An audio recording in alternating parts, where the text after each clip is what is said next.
এগুলা সবাই সূরা ফাতিহা পড়ো। তো সবাই মিলে সূরা ফাতিহা পড়ছে। আপনি একটু ঘুরে বসেন, কতক্ষণ পরে ঘাড়ে ব্যথা করবে আপনার। আপনারও কইতে আছি, হ্যাঁ এদিকে ঘুরে বসেন আমার দিকে। হ্যাঁ হ্যাঁ, সুবিধা হয়েছে না? সুবিধা হয়েছে। আমিন কর। আপনিও ঘুরেন, আপনিও ঘুরেন। সবাই আমার দিকে ঘুরে বসেন। ওয়াজ এখন আপনারা চাইয়া দিচ্ছেন, হ্যাঁ না মারহাবা কর। এই তো মাশাআল্লাহ পরিবেশ হয়ে গেছে। এই যে মাঝে মাঝে যে কথা কয় দুই একটা না সাংঘাতিক ক্ষতিকর, কেউ কথা বলতে দিয়ে আমিন বলেন। কথা কইয়ার না, এটার কোয়ার দরকার, একটু আঙ্গুল দিয়ে ইশারা করেন, তাইলেই হবে। তো আমি যখন বললাম যে ভাই কি অবস্থা, হয়তো বেশি খারাপ, তারপরে সবাই সূরা ফাতিহা পড়ো। তো যারা ছিল ওনার ভাই সন্তান সবাই মিলে সূরা ফাতিহা পড়লো, আমরা সবাই মিলে দোয়া করলাম। তা আসার পথে আমি ওনার গালে হাত দিয়ে দেখি ওই 1 মাস ধরে উনি সবসময় দাড়ি কামাই রাখতেন। তো 1 মাস ধরে যে দাড়ি কামান না, এখন একটু খোঁচা খোঁচা দাড়ি হয়েছে। তা আমি গালের ভিতরে হাত দিয়ে দেখলাম খোঁচা খোঁচা দাড়ি। তাই আমি বললাম যে ভাই দাড়ি কি রাইখা দিছেন? তো উনি কয় যে হুজুর আর বাঁচলাম কয় বছর, নমুনা খারাপ, যে কোনো সময় মরে যেতে পারি, মনে করলাম দাড়িগুলো লইয়ে মরি। আমি তো মরেন না, দাড়ি লইয়ে অসুবিধা নেই। তাহলে তো দোয়া করে চলে আসছি, আল্লাহ সুস্থ করে দিছে। 1 মাস পরে ওনার লগে আমার রাস্তায় দেখা, দেখি কামাইয়া কুমাই একবারে সমান। আমি বললাম কিও, আপনি দিয়ে আমারে কইলেন যে দাড়িগুলো রাইখা দিচ্ছেন, এখন তো কামাইয়া কুমাইয়া সব সমান করে ফেলাইছেন। এই লোক আমার দিকে হাসি দিয়া কই হুজুর শরীরটা আগের চাইতে মাশাআল্লাহ ভালো। তো শরীরটা যেহেতু ভালো, আর দাড়ি রাখার দরকার কি, আবার খারাপ হইলে আবার রাখবে, এটার নাম হইলো মানুষ, ঠিক কিনা কয়? রাখছেন না?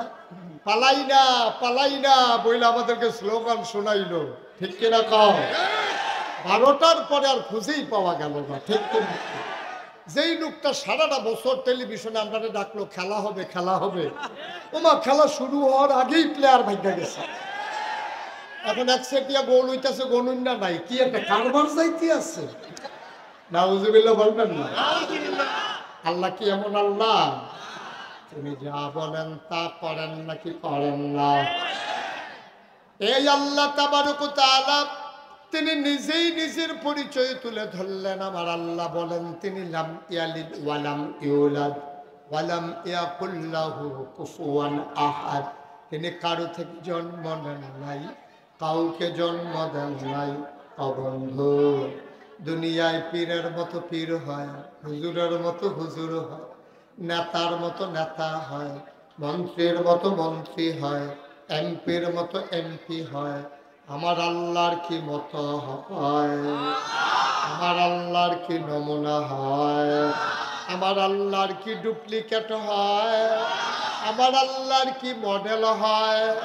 আমার এই আল্লাহ কয়জন?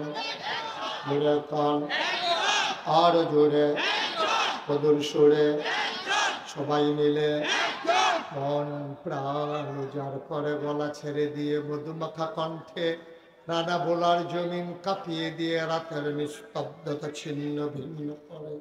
চলো সবাই মিলে গলা ছেড়ে দিয়ে মধুমাখা কণ্ঠে জমিন কাঁপিয়ে দিয়ে রাতের নিস্তব্ধতা ছিন্ন ভিন্ন করে। চলো সবাই মিলে একটা আল্লাহরে ডাক দেয়, আল্লাহ। ও প্রাণের আল্লাহ, খুঁজে খুঁজে দেখলাম ওয়ালাম ইয়াকুল লাহু কুফুয়ান আহাদ। সব কিছুর মতো হয়, তার মতো নাই, তার লয় নাই, তার ক্ষয় নাই, তার শুরু নাই, তার শেষ নাই, তার আদি নাই, তার অন্ত নাই, তার দিগন্ত নাই, তার ডেস্ট্রয় নাই। তিনি ছিলেন, তিনি আছেন, তিনি থাকবেন, তিনি কয়জন? সবাই মিলে ওই আল্লাহকে জানিয়ে দেই লা ইলাহা লা ইলাহা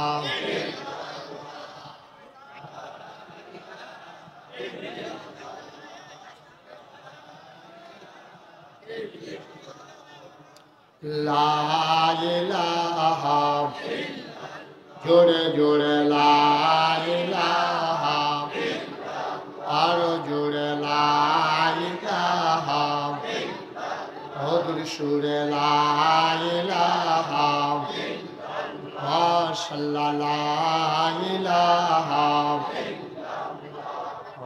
লা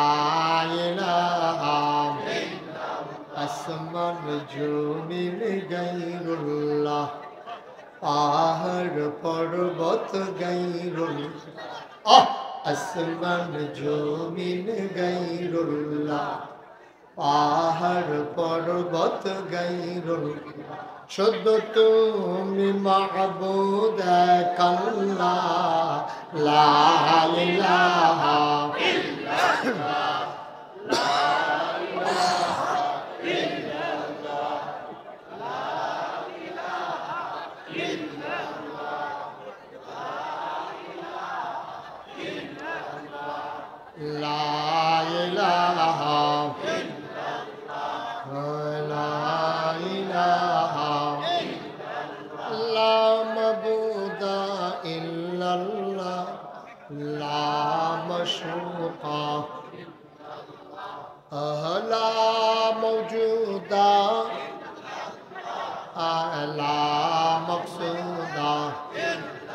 জোরে জোরে লা ইলাহা আরো জোরে লা ইলাহা মধুর সুরে লা ইলাহা মাশাআল্লাহ লা ইলাহা লা ইলাহা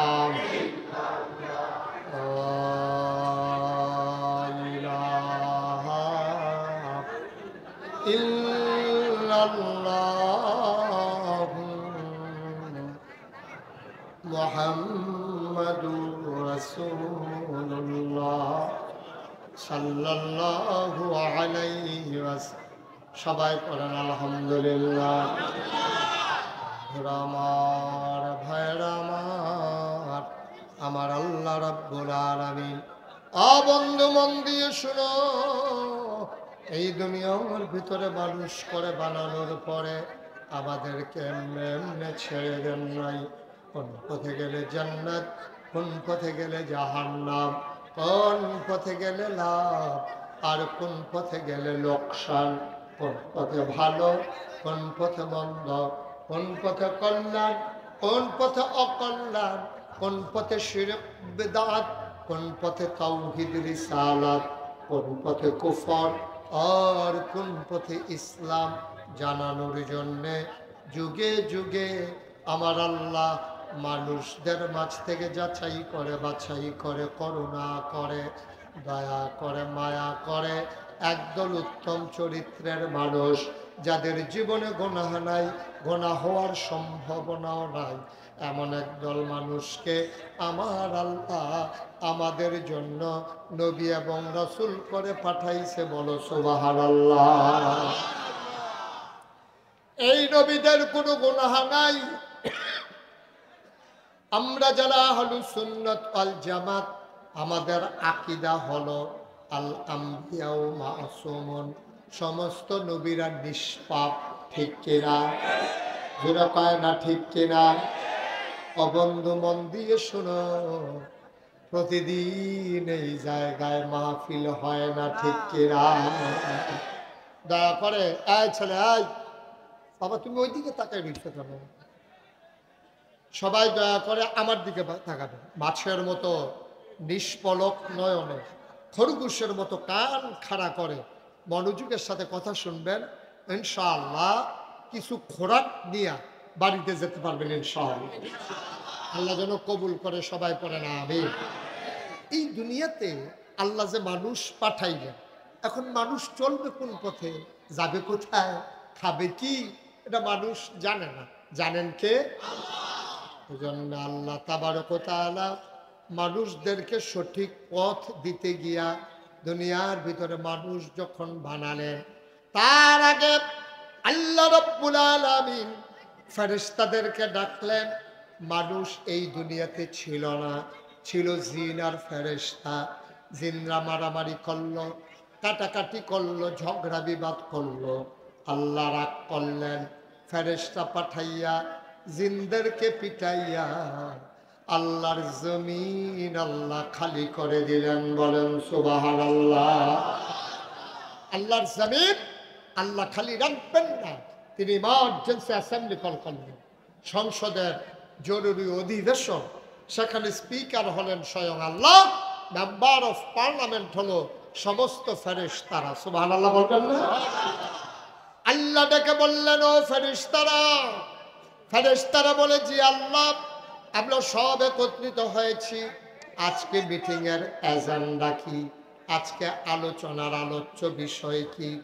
আলোচনা হয়েছে লক্ষ কোটি বছর আগে আমরা রানা ভোলার মানুষ, তোরাগের মানুষ, টঙ্গীর মানুষ, আমরা উত্তরার মানুষ, সবাই যেন আলোচনা টুকুন জানতে পারি। ১,৫০০ বছর আগে আমার আল্লাহ আলোচনার আলোচ্য বিষয় কোরআনুল কারীমে কোট করে দিয়েছেন। বলেন সুবহানাল্লাহ। এটা কি হয়েছিল আমরা অনেকেই জানি, অনেকেই পারি। চলেন সবাই মিলে পড়ি। কোরআনে ঢোকার আগে মারদুদ শয়তান থেকে ফেলা হয়েছে ওই যিনি রহমান যিনি রহিম, তার নামে চলেন শুরু করি, সবাই পড়ি। আউযু বিল্লাহি মিনাশ শাইতানির রাজীম। বিসমিল্লাহির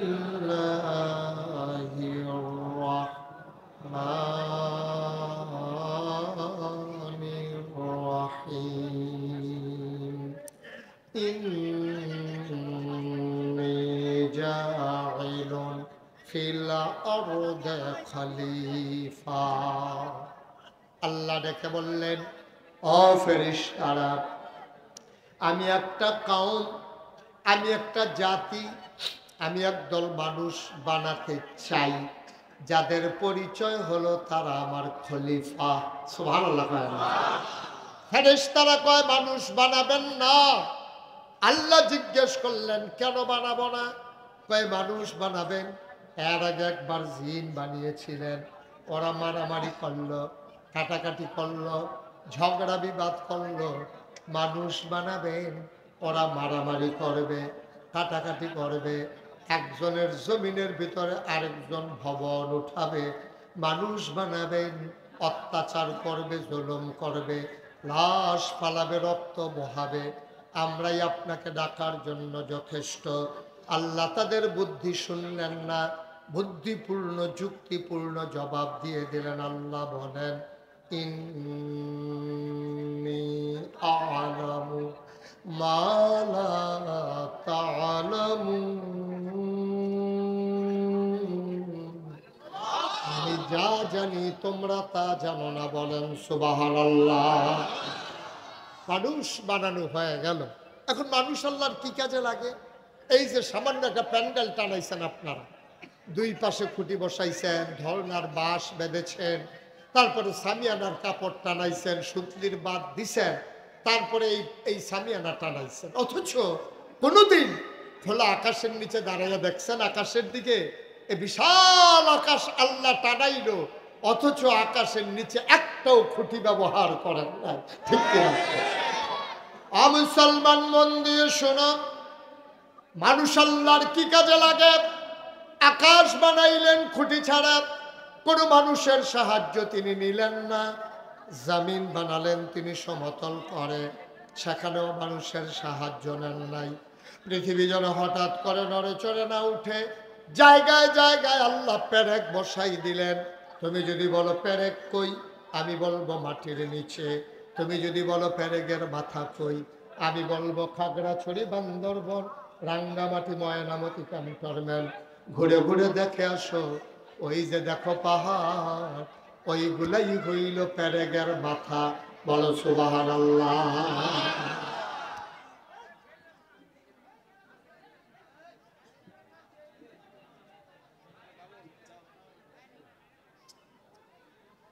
আকাশ বানাইলেন খুঁটি ছাড়া, জমিন বানাইলেন সমতল। আল্লাহর কাছে জানতে চাইলাম, মাওলা ও রব্বে করিম, আপনি কেন মানুষ বানিয়েছেন বলে দেন দেখি। আল্লাহ যেন আমারে ডেকে কয়, বান্দারে, ও বান্দা, বাড়িতে যাও, কোরআন খোলো, কোরআন পড়ো, কোরআন বুঝো। আল কোরআনের ভেতরে ১,৫০০ বছর আগে আমি আল্লাহ বলে দিয়েছি, আমি আল্লাহ কেন মানুষ বানাইছি। বলো সুবহানাল্লাহ। আমি কোরআন খুলে খুলে দেখি, ৩০ পারা কোরআন, ১১৪টা সূরা, সবচেয়ে বড় সূরার নাম সূরা বাকারা, 286টা আয়াত, 40টা রুকু। আল্লাহ ডেকে কয় ইয়া আইয়ুহান নাস। সুবহানাল্লাহ কয় না? আমাদের তো, আমরা যারা এখানে আছি আমাদের সবাইকে আল্লাহ ডাক দিয়েছেন, এই ইয়া আইয়ুহান নাস, হ্যাঁ মানুষেরা। আমরা বলি জি আল্লাহ। তা তোমরা জানতে চেয়েছিলে আমি কেন মানুষ বানিয়েছি। উবুদু, তোমরা ইবাদত করো। সুবহানাল্লাহ বলবেন না? আমরা জানতে চাইলাম আল্লাহ আপনি মানুষ কেন বানাইছেন। আল্লাহ কয় উবুদু, তোমরা ইবাদত করো। আমি বলি কার? রব্বাকুম, যিনি তোমার রব। আমি বলি রবকে? আল্লাযী খালাকাকুম, যিনি তোমাদেরকে সৃষ্টি করেছেন। সুবহানাল্লাহ বলবেন। আমি বলি কে আমাকে সৃষ্টি করেছে? আমার আব্বা, আমার আম্মা। যখন যৌবন দীপ্ত প্রাণ, তাদের যখন বিয়ে বন্ধনে আবদ্ধ করে দেওয়া হলো, মধুর বাসরে যখন দেওয়া হলো, বাবার পিঠ থেকে মায়ের বুক থেকে 2 ফোঁটা পানি সবেগে নির্গত হয়ে মায়ের ইন্টেন্সিভ কেয়ার, মায়ের সুরক্ষিত দুর্গ, মায়ের রেহেবের ভেতরে 2 ফোঁটা পানি একসাথে হয়ে গেল। মেডিকেল সায়েন্স বলে পিতার পানির ভিতরে থাকে শুক্রাণু, মায়ের পানির ভিতরে থাকে ডিম্বাণু। শুক্রাণু আর ডিম্বাণুর মিলনে জীবনের পয়দা হয়। ফোঁটা পানি মায়ের রেহেমের ভিতরে একসাথে হয়ে গেল, ফোঁটা পানি হয়ে গেল ফোঁটা রক্ত, ফোঁটা রক্ত হয়ে গেল গোশতের টুকরা, গোশতের টুকরা প্রলম্বিত হলো, হাত হলো, নাক হলো, পা হলো, মুখ হলো, চোখ হলো, কান হলো, সব হয়ে গেল। সন্তান তিল তিল করে বড় হয়। আল্লাহর চিন্তা পেটের ভিতরে সন্তান খাবে কি, মায়েরও কোনো চিন্তা নাই। সন্তান পেটে মা গার্মেন্টসে কাজ করে যায়, সন্তান পেটে বাবা দোকানদারি করার জন্য খায়। সন্তান বাবা ওই দোকানদারি করে আর মা গার্মেন্টসে চাকরি করে, দোকানদারি করে, অফিস করে। সন্তান পেটের ভিতরে বড় হয়, মায়েরও খবর নাই, বাবারও খবর নাই। সন্তান খাবে কি, তাদের কোনো টেনশনও নাই। আল্লাহ ডাক দিয়া কয় তোমাদের টেনশনের দরকারও নাই, বান্দা আমার চিন্তাও আমার, ঠিক কিনা? আমরা বান্দা কার? বান্দা কার? বান্দা আমার, চিন্তাও আমার। আল্লাহ কি চিন্তা করলেন মন দিয়ে শোনো। মুসলমান, মায়ের মাসিকের রক্ত বন্ধ করে দিলেন, সন্তানের নাভির সাথে মায়ের নাভির একটা কানেকশন লাগাই দিলেন, ওই রক্তটা সন্তানের দেহে ঢুকাই দিলেন। কেন মুখে দিলেন না? মুখ দিয়ে কেন রক্ত ঢোকালেন না? রক্ত নাপাক জিনিস, এই রক্ত নাপাক রক্ত মুখে লাগলে মুখটা নাপাক হয়ে যাবে। বান্দা দুনিয়াতে আসবে, এই মুখ দিয়া কোরআন তেলাওয়াত করবে, বান্দা দুনিয়াতে আসবে, এই মুখ দিয়া জিকির আজকার করবে, তাসবিহ তাহলিল পড়বে। এই জন্য মায়ের পেটে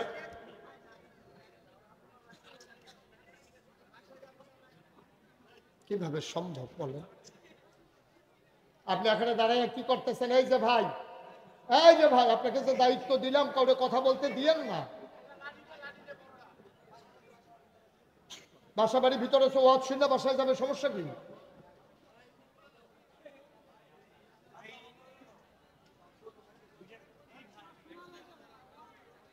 সবাই পড়েন আমিন, জোরে পড়েন, আর জোরে। সন্তানের নাভির সাথে মায়ের নাভির কানেকশন লাগাই দিলেন, ওই না পাক রক্ত পাক মুখ দিয়ে ঢুকতে দিলেন না। আল্লাহ কি? আল্লাহ ছোট্ট একটা প্যাকেটের ভেতরে সন্তান তিল তিল করে বড় হয়, মুখটাকে আল্লাহ কেমন করে বাঁচিয়ে রাখলেন। এই মুখটাতে একটা ফোঁটা নাপাক রক্ত রাখতে দিলেন না। নাভির সাথে নাভির কানেকশন লাগাইয়া রক্ত তার দেহের ভিতরে ঢুক। সুবহানাল্লাহ কয় না? এখানে যে একটা ছেলে বারবার আওয়াজ করতেছে, আপনারা কেউ শুনেন না? যে এই ছেলেটা আওয়াজ করতেছে আপনাদের সাথেই তো দাঁড়াইয়া করতেছে, তা একজনও কি শুনেন না? এই যে বাচ্চারা সে আওয়াজ করলো, এখন শুনেন নাই?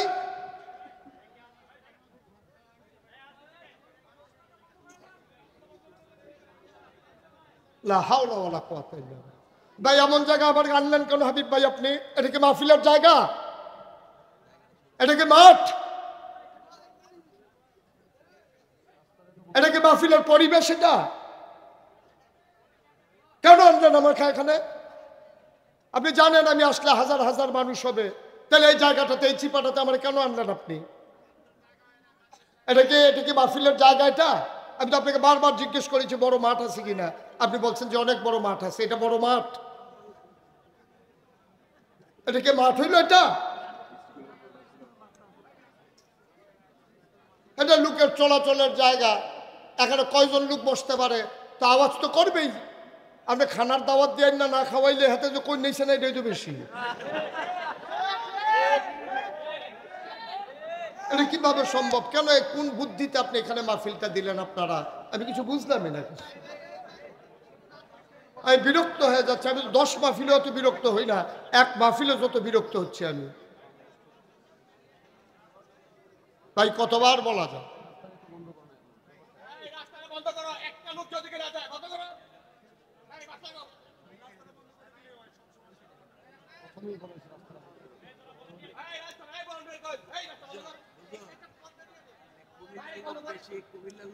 যাই হোক ভাই, কি করবো আমি? আমাকে তো সুযোগ দিতে হবে। আপনি তো আমাকে সুযোগ দেন, আমি তো কথা বলতে রাজি আছি, আমি তো কথা বলার জন্যই আসছি।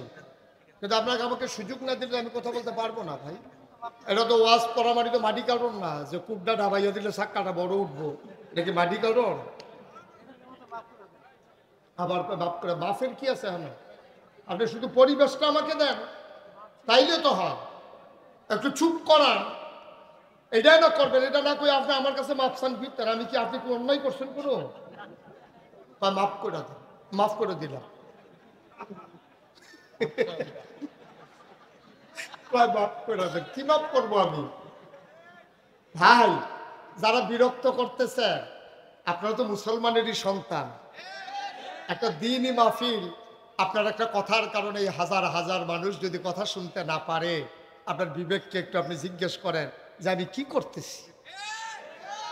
আমি কি করতেছি? যে বাচ্চাগুলা, ছোট বাচ্চাগুলো এত ছোট তো না, একেবারে এত ছোট না যে বিরক্ত করতে পারে। আর আপনাদেরও তো কিছু দায়িত্ব আছে।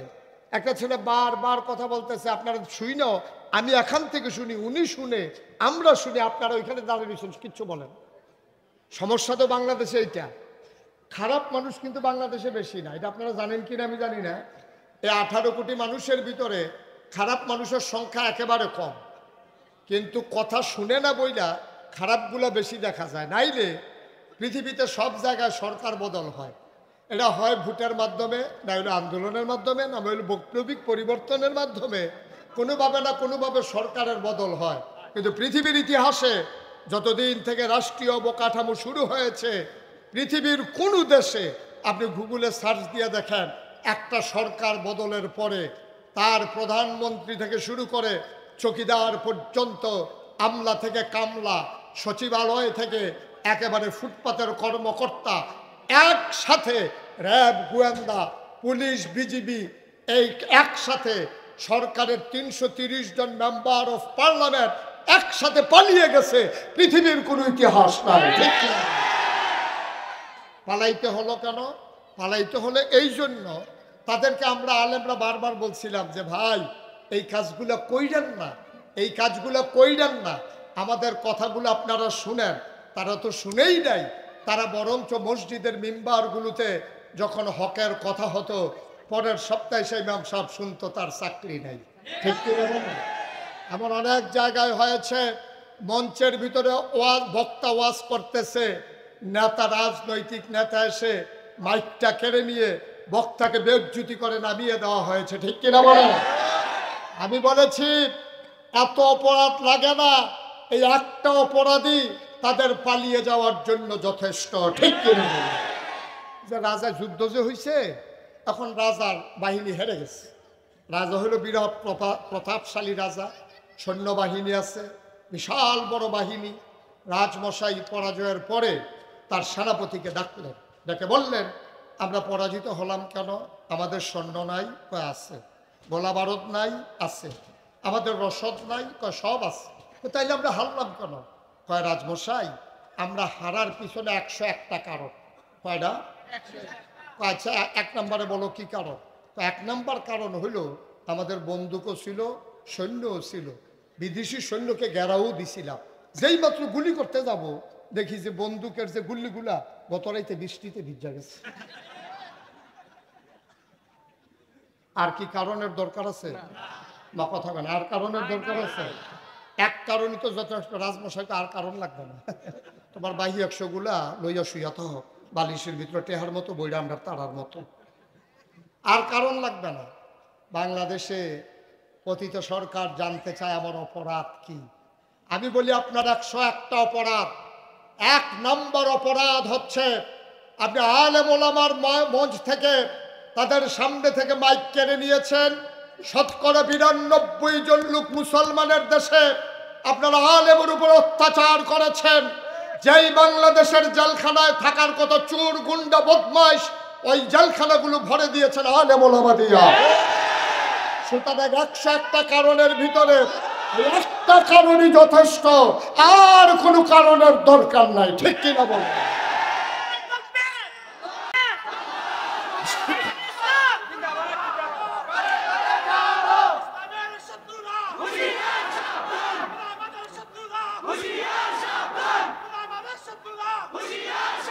সবাই পড়েন আমিন, জোরে পড়েন আমিন। কারণ আলেমদের সাথে বেয়াদবি করে কেউ পার পেয়েছে এটার কোনো প্রমাণ নাই। কারণ আল্লাহর নবী 1000 বছর আগে বলেছেন লা হিজাবা বাইনাহু ওয়া বাইনাল্লাহ, তার মাঝে আর আল্লাহর মাঝে কোনো পর্দা নাই। সাহাবারা কয় ইয়া রাসূলুল্লাহ, কার মাঝে আল্লাহর মাঝে পর্দা নাই? কয় যার উপরে জুলুম করা হয় তারে কয় মাজলুম। ওই মাজলুম যখন আল্লাহ বলে ডাক দেয়, চোখের পানি গাল বেয়ে জমিনে পড়ার আগে আল্লাহ তাবারক ওয়া তাআলা দেয় সেই ডাক আল্লাহ কবুল করে নেন। ঠিক কিনা? সুতরাং এটাই একটা কারণ, আর কোনো কারণ লাগবে না। এই এক কারণই যথেষ্ট। ঠিক কিনা বলেন? তো ওই যে বলছিলাম, খারাপ মানুষ তো বেশি না, খারাপ মানুষ হলো সংখ্যা সামান্য। মেম্বার অফ পার্লামেন্ট হলো 330 জন, সব মিলাইয়া না হইলে 2000, না হইলে 5000, নাইলে 10,000, নাইলে 1 লাখ, নাইলে 5 লাখ। এই বাংলাদেশে মানুষ আছে 18 কোটি। এই 18 কোটি মানুষ যদি ওই 1 লাখ মানুষকে সামলে নিতে পারত, যদি কথা বুঝাইতে পারত, আজকে বাংলাদেশে এই ক্রাইসিস এই দেখা দেয় না। পুরো একটা গোষ্ঠী পালিয়ে যাওয়ার দরকার ছিল না। ঠিক কিনা? সুতরাং এখানেও তো খারাপ মানুষ বেশি না। হাজার হাজার মানুষের মাঝে 2-4টা বাচ্চা ছেলে কথা কয়, আপনার চুপ করে দিলেই তো হয়। এটা কি কঠিন কাজ? একটারে 2টা দেন বাহিনীদের নিয়ে শুধু হয়ে যাবো। সিস্টেম আছে নাই?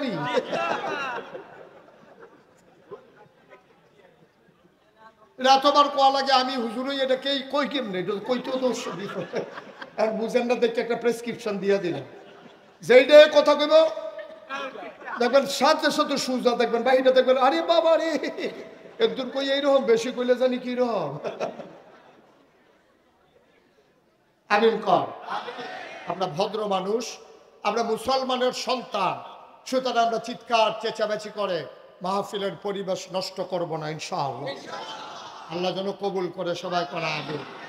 ভাই, আপনি কি মনে করছেন এমনি আপনার এই যে ফাইন, এই যে লোকটা বিশাল ভূমিকা পালন করে, অসংখ্য ধন্যবাদ আপনাকে। এখন আপনি কই আসলেন? এই যে একজনে কথা কইতে লইছে, আপনি ইশারা দিচ্ছেন, এটাই তো সুন্দর। তাহলে তো আর কেউ কথা বলতে পারে না। ঠিক কিনা কম? প্রথম বুঝাইয়া কইবেন, এরপরেও যদি কথা না শুনে এরপরে অন্যতম করবেন। কি করবেন আমার বলার দরকার কি? আপনারা বুঝ করে কইবেন হালকা দিয়ে, ডাক্তারের কাম লাগাইয়েন না। আমিন কর, জুড়ে কর, আরো জুড়ে। মাশাআল্লাহ, তখন একটা পরিবেশ হয়েছে। আমার 1 ঘন্টা সময় নিলেন আর কি, 1 ঘন্টা হয়েছে আমি যে মাইকটা নিচ্ছি। আবার ইশারায় চুপ করাই দেন। আমিন কর। ভাই, আমরা এখানে যারা আছি জান্নাতে যেতে চাই না কি চাই না? সবাই বুঝ করে নাইলে ঘরতে বুঝাইয়েন গিয়া। সবাইকে একমত? আমরা কি জান্নাতে যেতে চাই? সবাই চান? সবাই চান? দেহকে হাত তুলছে না দেহ? হ্যাঁ মনে করছে আমারই কি আর হালাইয়া যাইব? হাত নামা। মাশাআল্লাহ, সবাই আমরা জান্নাতে যেতে চাই। এখন জান্নাতে যদি যেতে হয় এমনি এমনি তো যেতে পারবেন না। আপনি যদি বলেন আমি 5 পাস, তাহলে বলবে দেখি সার্টিফিকেট দেখি। আপনি যদি বলেন আমি ম্যাট্রিক পাস, বলবে যে দেখি সার্টিফিকেট দেখি। তাহলে 5 পাস প্রমাণ করার জন্য যদি সার্টিফিকেট লাগে, ম্যাট্রিক পাস প্রমাণ করার জন্য যদি সার্টিফিকেট লাগে, আপনি যদি কন্ট্রাক্টর বলেন আমি কন্ট্রাক্টর, বলবে যে দেখি লাইসেন্স দেখি। এটা স্বাভাবিক জিনিস। তাইলে এবার আপনি বলেন, আপনি যে বলবেন আপনি জান্নাতে যেতে চান, তাহলে আল্লাহ যদি বলে দেখি তুমি জান্নাতের কি কাজ করছো, তখন কি বলবেন? আল্লাহ তো বলতেই পারেন যে তুমি জান্নাতে যেতে চাও, দেখি জান্নাতের কি কাজ করেছো তুমি। আপনি যদি এখানে গিয়া বাস স্ট্যান্ডে বাসে উঠেন, আর যদি বলেন আমি সাভার যেতে চাই, তাইলে বাসে উঠলেন, এখন কন্ট্রাক্টর বলবে ভাড়া দেন। আপনি যদি ভাড়া দিতে না পারেন, তাহলে আপনার সাবান নেবে না আসলে গিয়া ধাক্কা দিয়ে নামাই দেবে? আসলে গিয়ে ধাক্কা দিয়ে নামাই দেবে। ভাড়া নাই বেড়ে উঠে বৈশা রইস, আপনি যতই কথা বলেন আপনাকে যাইতে দেওয়া হবে। মুসলমান, তুমি যদি জান্নাতে যেতে চাও, তোমারে পরীক্ষা দেওয়া লাগবে। আজকে আমরা জান্নাতে যেতে হলে কি পরীক্ষা দেওয়া লাগবে, সেই সম্পর্কে আজকের আলোচনা। ওয়ামা তৌফিকি ইল্লা বিল্লাহ। সবাই পড়েন আমিন। সবাই রেডি? পরীক্ষা দেওয়ার জন্য প্রস্তুত? সবাই প্রস্তুত ইনশাআল্লাহ? কোনো কাপাকাপি হবে না তো ইনশাআল্লাহ? কথা তো একটা মনে পড়ছে, এটা কি বলে ফেলবো নাকি? কইয়েই নাই, আর আইনা নাই, এখানে আমার সম্ভাবনা নাই, এটা চিন্তা করে লাভ নাই। মার হাবা পায় না, যেরকম মার হাবা। তাইলে আমরা যেন পরে কাপাকাপি। ওই ছেলে যে একটা পরীক্ষা দিতে গেছে, পরীক্ষার হলে গিয়া সে বসে বসে কাঁপতেছে। তো ফ্লোর হইলো পাকা, বেঞ্চ হইলো কাঠের। এখন কাঠের বেঞ্চে বসে, এরকম যেমন কাঠের চেয়ার, এখন কাঠের বেঞ্চে বৈশা ও যখন কাঁপতেছে, এখন ফ্লোরের ভিতরে যখন ঘষা খায় কাঠ, তখন ঠট ঠট ঠট ঠট করে আওয়াজ হইতেছে। হেডমাস্টার স্যার লাইব্রেরি থেকে দৌড়ে আসছে, আয়সা বলতেছে কি ব্যাপার, এখানে কিসের আওয়াজ? দেখে যে একটা ছেলে বৈশা বৈশা এখানে কাঁপতেছে। তো স্যার বলতেছে তুমি কাঁপো কেন? স্যার কাঁপি না স্যার। কারণ তুমি কাঁপতে আসো, আওয়াজ শুনে আমি আইলাম। জি না স্যার কাঁপি না স্যার। কারি দেখি তুমি তো ওহনো কাঁপতে আসো। জি না স্যার কাঁপি না। স্যার এরকম ওইটা কি কয়? তো ওই ছেলে করছে কি, কাঁপা থামানোর জন্য সামনের বেঞ্চের ভিতরে হাত দিয়া বসছে। এখন বসারটাও কাঁপে, ধরারটাও কাঁপে। আপনি একটু ঘুরে আমার দিকে ফিরা বসেন, এত দিকে তাকাইয়েন না, শুধু আমার দিকে তাকাই থাকেন। আমিন কর। এখন বসারটাও কাঁপে, ধরারটাও কাঁপে। স্যার আরে দেখি এখন তো দেখি দুইটা কাঁপে। স্যার কাঁপি না হবে। কোন সময় কাঁপবা? স্যার কাঁপা এখনো শুরুই হয় না। শুরু হইব কোন সময়? কাজ কয় স্যার প্রশ্নটা হাতে দিলে টের পাইবেন কাফা কারে খায়। আমরা প্রস্তুত তো? পরীক্ষার জন্য প্রস্তুত? পরীক্ষা ছাড়া জান্নাতে যাওয়া যাবে না। ওই নবী রাসূলগণ সবচেয়ে বেশি পরীক্ষা দিয়েছেন, আর এই নবীদের মাঝে সবচেয়ে বেশি পরীক্ষা যিনি দিয়েছেন, তিনি হচ্ছেন তোমার আমার জাতির পিতা ইব্রাহিম আলাইহিস সালাম। সুবহানাল্লাহ বলবেন না? ওনার পরীক্ষার সংখ্যা অনেক বেশি। মুফাসসিরিনে কারাম বলেন যে উনি পরীক্ষা দিয়েছেন বড় বড় 40টা। আরেক জায়গায় এসেছে উনি 70টা বড় বড় পরীক্ষা দিয়েছেন। একটা পরীক্ষায়ও আমরা সাধারণ মানুষ, আমি পীর সাহেব, উনি আলেম মানুষ, এই যে আমাদের হাবিব ভাই, উনি কি নাম?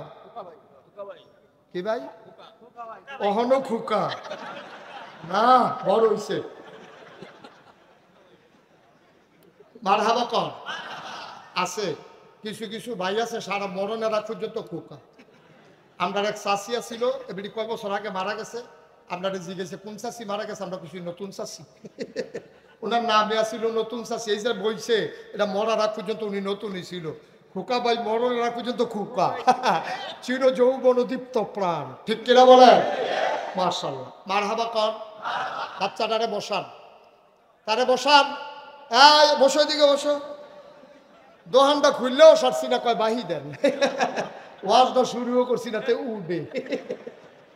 সিফা দিয়া বইয়া থাক, উঠে উঠে মনে করছে অন্য হুজুর। বৈশা থাকো, বৈশা থাকো। মার হাবা কম, যেরকম মার হাবা। সেই কথাটুকু বলছিলাম, খুব সাবধান, আওয়াজ হবে না। সবাই বলো আমি। এখন পরীক্ষা দেওয়া লাগবে নাকি লাগবে না? সবচেয়ে বড় পরীক্ষা যিনি দিছে তিনি হজরত ইব্রাহিম আলাইহিস সালাম। সুবহানাল্লাহ বলবেন না? আমাদের জাতির পিতার কি নাম? বলা ছেড়ে দিয়ে বলেন, বলার সময় এসেছে। আমাদের জাতির পিতার কি নাম? ইব্রাহিম আলাইহিস সালাম আমাদের জাতির পিতা। পরীক্ষা কি কম না বেশি? ছোট না বড়? উনি জন্মের আগেই পরীক্ষা শুরু হয়েছে, জন্মের পরে যে পরীক্ষা শুরু হয়েছে ওইটা থেকে আমরা শুরু করি ইনশাআল্লাহ। সবাই রেডি? পরীক্ষা 40টা। কয়টা? আজকে আমরা 40টা পরীক্ষার কথা শুনে যাব। এমন আছে ফজরের আজানও দিতে পারে। খোকা ভাইয়ের হুশ না, যেটা বাড়তে দিক ওই আইলাম একটু পরে যাইতে আসি। আজকে যাওয়া যাওয়াই বন্ধ, ফোন করে জানাই দেন, দেরি হইব। মার হাবা কয় না, যেন কয় না মার হাবা। আল্লাহ যেন কবুল করে, সবাই করা হবে। প্রস্তুত? রেডি? ইনশাআল্লাহ। 1 নাম্বার পরীক্ষা। কয়টা পরীক্ষা? মোট পরীক্ষা কয়টা? আমরা শুরু করব কি না কয় নাম্বার দিয়া? 1 নাম্বার পরীক্ষা। ইব্রাহিম আলাইহিস সালামের জমানায় একজন রাজা ছিল। রাজার নাম ছিল নমরুদ। কি নাম? সে একদিন ঘুম থেকে উঠে কয়, আনা রাব্বুকুমুল আ'লা, আমি হইলাম সবচেয়ে বড় খোদা। নাউজুবিল্লাহ বলবেন না? সে যখন খোদাই দাবি করছে, তখন একদল লোক, যার যারা মন্ত্রী এমপি, তার যারা উপদেষ্টা আমলা কামলা, যার দ্বারা খয়ের খা, যারা দালাল, এই দালালগুলো চিৎকার মেরে সবাই কয়, আপনি আল্লাহ হবেন না তো আল্লাহ হবে কে? নাউজুবিল্লাহ বলবেন না? নমরুদ ছিল খুব চালাক। বোকা না চালাক? সে মনে করছে তোমরা আমার কথা দিয়া সান্ত্বনা দিবা, এই কাজ হবে না, প্রমাণ দিতে হবে আমি যে আল্লাহ।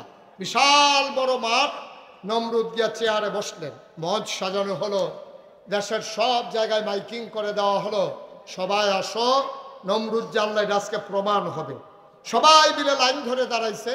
নমরুদ এভাবে চেয়ারে বসে পা ছড়াই দিছে, সবাই যায় আর নমরুদের সাজদা দেয়। কেউ আবার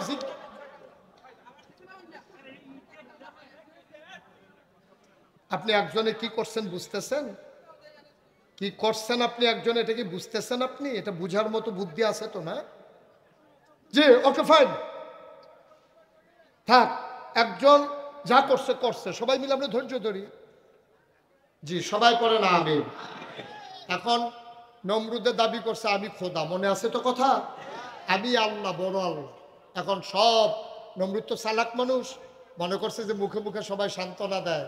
সবাইকে নিয়ে পরীক্ষা নিলেন। তোরাক মাঠে আসো। তোরাক মাঠে বড় মঞ্চ করা হলো, সবাই মিলে নমরুদের পায়ে সাজদা দিবা আইন করা হলো, মাইকে ঘোষণা হলো আল্লাহর পায়ে সবাই সাজদা দেয়। এখন একজন একজন, যেহেতু আল্লাহ সাজদা তো পাও নাই, তো একজন একজন সাজদা দেয়। আবার যাদের সাথে একটু পরিচিত আছে তারা আবার জিজ্ঞেস করলে আল্লাহ শরীর কেমন? আছি, আগে তো শুধু রাজা আসছিলাম, তো এখন তো আল্লাহ হয়েছি, দায়িত্ব বাইরে গেছে, এখন এই টেনশনের ভিতর দিয়ে আসি আর কি।